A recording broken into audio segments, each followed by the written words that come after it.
Let me call to order the February 27th meeting It's not a convertible. of the Albany County Legislature's Public Works Committee.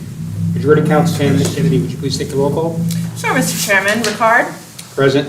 Mayo, Fine, and Joyce are excused this evening. Cleary, Here. Larillier, here. Reinhardt, Here. Bergdorf, Here. and Smith.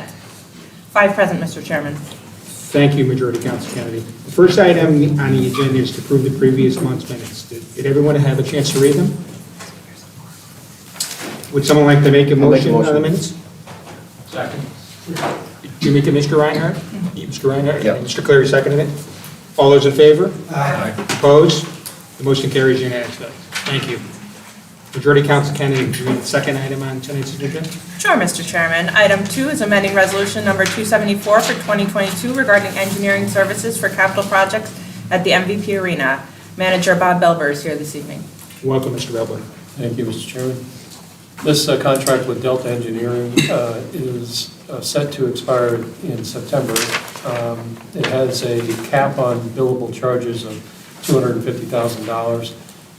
We currently are sitting at $160,670 in charges for projects including the garage parking and lighting fees, the concourse walk-in cooler, the stair enclosure and steps, and the arena seating. There are numerous other capital plan items that have been approved in the capital plan that we are proceeding with and require engineering services for. And in the case of the stair enclosure project, that is not out to bid yet. The scope is being built into and working with county purchasing to make sure that the RFP is correct. And Delta's doing a great job on all of these projects.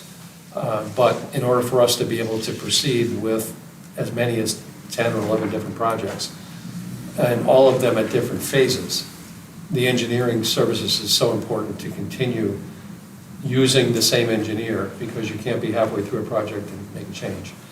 What we're asking for is to extend the contract. The current contract that we have with Delta allows for an extension of 1 year. We're asking to extend that now in advance, and to increase the amount of billable charges by another $350,000, so that it'd be a total of $600,000.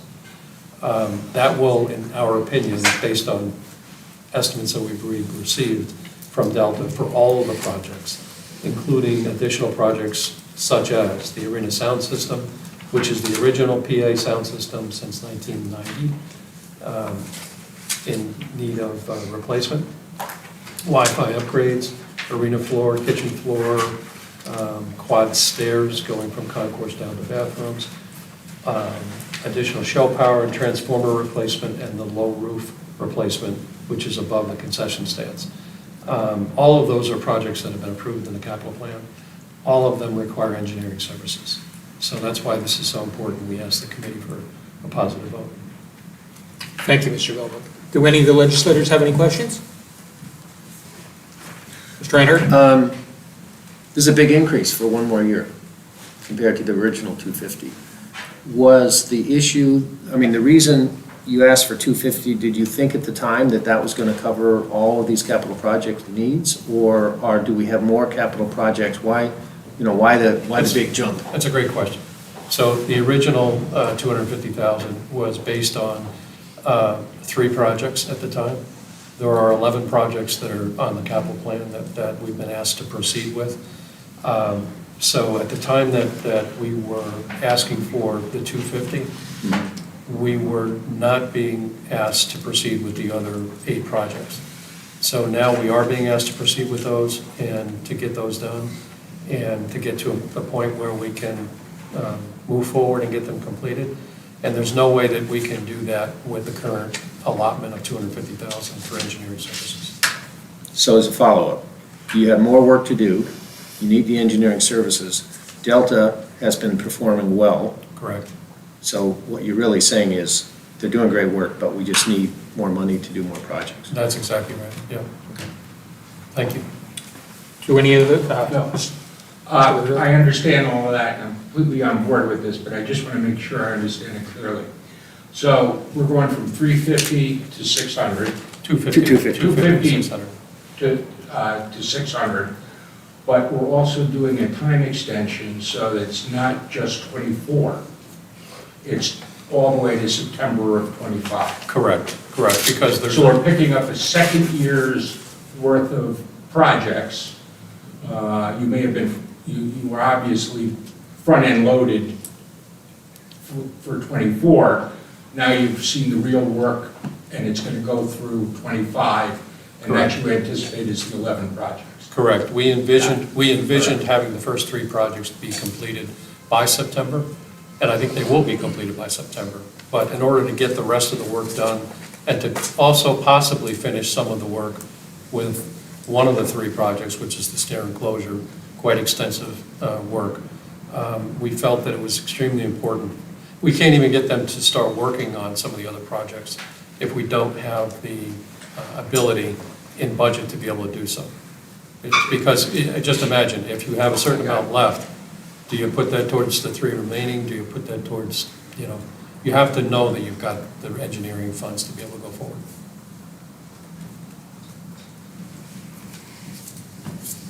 Any other questions from any of the legislators? Mr. I Berger? don't have a question. I was just, if there aren't any questions, I would move it. Mr. Bergerdorf, you've made motions. Second. Mr. Reinhardt, all those in favor? Aye. Opposed? Motion carries unanimously. Thank you.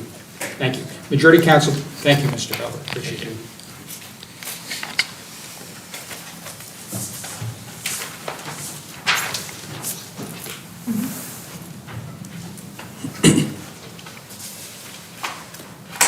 Majority Council Kennedy, would you read the third item on today's agenda?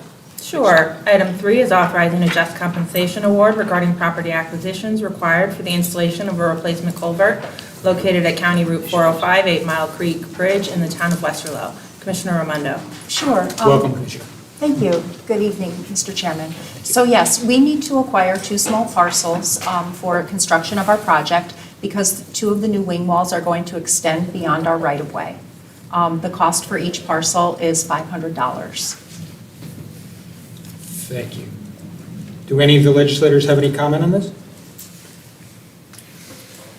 Mr. Reinhardt? This is not a serious comment, but you spent an awful lot of time and energy on figuring out that it costs $500. Isn't that so? I know. We have to I go mean, through I was the just hoops. reading and reading and reading and thinking, oh my goodness, what you had to go through. Luckily, GPI handled that piece of it, so, Yeah. yes. Thank you. Since there's no further questions, would somebody like to make a motion on this? Mr. Reinhardt? Yep. Second by Mr. Cleary. All those in favor? Aye. Opposed? Motion carries unanimously. Item Majority Council Kennedy, would you like to read the fourth item tonight's agenda? Item 4 is authorizing an agreement with the Capital Region Transportation Council regarding professional transportation, engineering, and planning services. Commissioner? Sure. So CRTC is the Metropolitan Planning Organization for the Capital Region, and each year we employ them to provide professional services for us. One of our previous projects they worked on with us was the Albany Loop Trail. This year, we're going to be getting their assistance with developing a countywide complete streets program. They're also going to be performing traffic counts on our rail trail, bicyclists and pedestrians, and they're going to be available for on-demand services and technical assistance when needed. Thank you, Commissioner. Do any of the legislators have any questions on this item? Mr. Burdorf? Lisa, when you say they're going to do an analysis of a county-wide complete streets program, what does that mean? So they're not going to do an analysis of it, but they're going to help give technical assistance because they've helped other municipalities come up with complete streets policies. So, I mean, as a county, our roads are mostly rural, but there's been a big push for us to have our own policy. Mostly complete streets happen in the more city, suburban areas versus up in the hill towns. So it's a matter of, they're going to just help us formulate parameters that we can put into a policy that we can use so that when we're going through each of our projects, we make sure to go down this list of items and make sure we're considering the feasibility of implementing bicycle, pedestrian, accommodations on all of our roadways. to be honest, we already do this, but there's a push for us to have our own policy written. So, How would that affect, like, our suburban town, where, you know, for the most part, the county roads, while they may be, you know, important roads, they're very impactful in terms of the traffic flow around town. I mean, obviously, we have a police department, traffic safety, our own engineering study, our own planning department. How do you interrelate with those folks? so some towns and cities, they already have their own policy. We're going to take a peek at all of their policies and, you know, see how we can pull from them and certainly not mandate anything, but have suggestions on, you know, what other, you know, not only the county, but other municipalities should consider when doing new road projects. So it's not going to be something where it's like a mandate, but it's going to be like a policy of things to consider. But would there be an effort to take a look at county roads in our town and say, I mean, you know, we just rebuilt three of the major ones. I just, you know, I don't. So are you saying, would we be, well, we will be looking at at all of our roads. So for example, like just in the rural areas, there may not be any shoulders on the road, but when we replace a culvert, make sure to consider that if we have the funding, we make it extra wide so that it can accommodate an extra wide shoulder for bikes and pedestrians, sort of a thing. So if the road ever does get widened in the future, there's not a pinch point at a new culvert or bridge. That would be something. So the policy isn't going to be like specifically looking at, say, Waterville Shaker Road or Albany Shaker and making suggestions. We've already got plans in the works for those projects, obviously, but like when we're doing any improvements to any of our roads, we want to refer to our policy and make sure that we're taking things into consideration. Okay.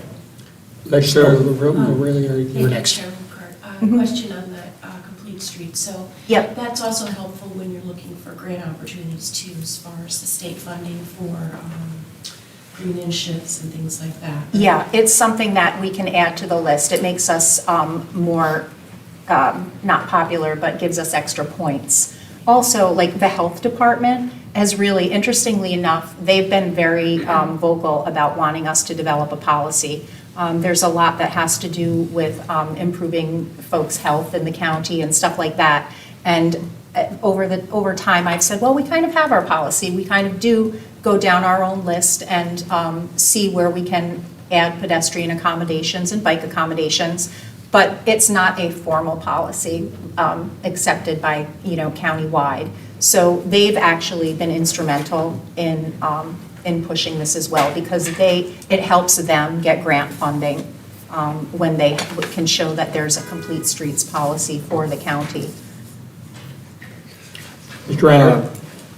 I'm going to present an example which you're familiar with because you and I are neighbors. Yeah. And I realize 85 in front of my house is a state street, so it's not a Yeah. perfect example. But Bethlehem has done a lot with complete streets. So they're encouraging bikers to ride in various parts of the downtown Old Delmar area. But it seems like what could be relevant here is when a county road is coming into a town and it's connecting to these areas where the town's complete streets effort has already kind of encouraged people to get on the bikes, we should be thinking about those bikers may want to use that road. In my case, they're using 85 to get up to Thatcher, or, out that way, in Altamont. But this connection between the county road intersecting with areas where complete streets is already in play and practiced, it seems like that's a logical point where we should be thinking about, okay, we got all these people on bikes. In front of my house, as you kind of alluded to as an example, I see bikers going out towards the hill towns on a very narrow shoulder, and I get very nervous about it. I know they're not supposed to be on that sidewalk. I would not let my kids ride on that street. I would Yeah. say, get on the sidewalk, because that's the way you're gonna survive, you know? Yeah. But that's an issue where it seems like our intersection with what towns are already doing makes sense here.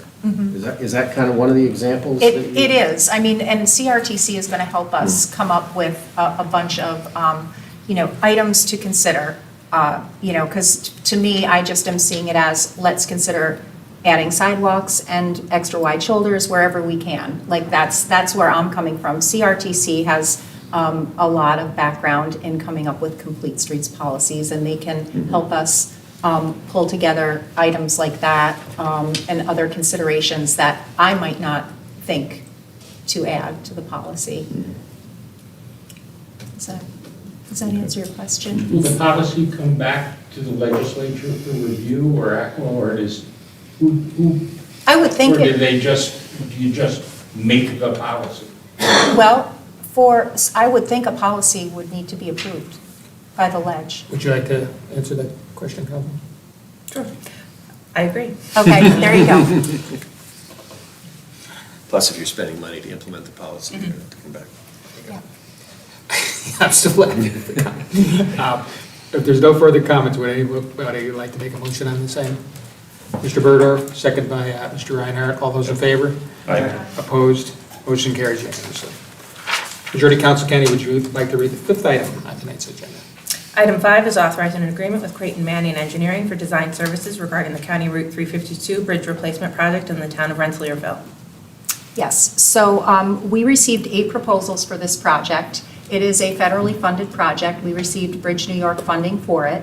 And in order to follow the Bridge New York criteria, it is a qualifications-based selection. It is not based on the dollar amount, so no dollar amounts were given.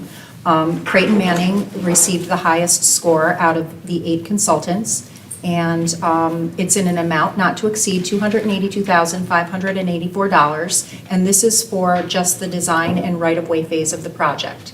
Down the road, we'll be entering into further agreements that will be also 95% federally funded. Thank you, Commissioner. Do any of the legislators have any questions on this item?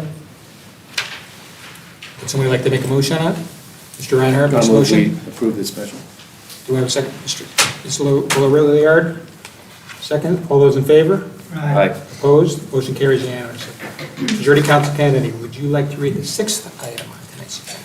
Item 6 is authorizing an agreement between Albany County and the New York State Department of Transportation for design and right-of-way services regarding the replacement of County Route 352 bridge over Fox Creek in the town of Rensselaerville.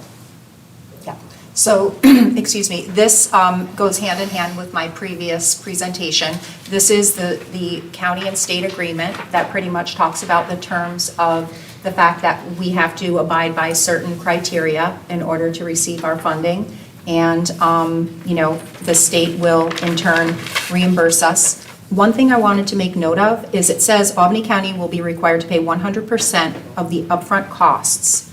So we do have to pay the upfront costs. However, we can be reimbursed as we go along, which this gives the impression that we'll be reimbursed at the very end, when in fact, when we receive invoices, once they're paid and the canceled checks are in hand, we can submit that to the state for reimbursement. So that is a correction. Thank you, Commissioner. I had a question on that too, so you answered that. I really appreciate it. So thank Sure. you. Do any of the other legislators have a question on this item? Would somebody like to make a motion? Not sure whose hand. We'll go Mr. Blair first. Mr. Cleary seconded. All those in favor? Opposed? Motion carries unanimously. Well, I think that's it. That concludes our business for this evening. Commissioner, thank you. I really appreciate your opportunities to come before us this evening, so thank you. That concludes our business for this evening. Do I have a motion to adjourn this meeting? Mr. Reinhardt? Move we do I have a adjourn the second? meeting. Second. Ms. Lilliard, she raised her hand first. All those in favor? Meeting is adjourned. Aye. Thank you.